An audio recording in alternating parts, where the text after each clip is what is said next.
Ассаламу алейкум, дорогие друзья. Наш урок как карантин продолжается. Я вас научу, как подтягиваться на турнике. Здесь на аккорд, на бой, мой, ау-мау деген нәрселер жоқ. Раз-два потянулся, пачков кете бересің дальше. Подтягивание на турнике делится на 3 стадии. Самый высокий потолок, средний нормалек, австралийский для щеглов.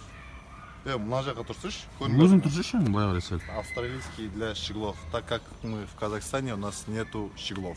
Начинаем сразу с разминки. Для разминки нужна хорошая, мотивирующая музыка. Так что ищи музыку. Мужик деп кетсең, да? Қандай музыка қойсам болады? В общем, нам нужна музыка для спорта. Өлім қоя саласың. Спорт жайлы. Ехала так. Можно еще на брусе. Для бруси тоже нужна разминка. Основная цель разминки это подкачать вот здесь вот Плечи. Плечи. Начинаем вот с левой руки. Так как левая не может поднять, включаем правую. Почему мы не можем поднять?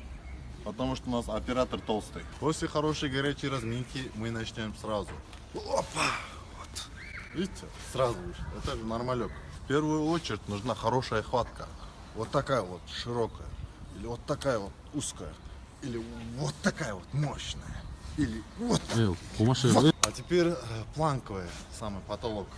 Здесь надо, знаете, с чего начать? Надо сперва А самое главное,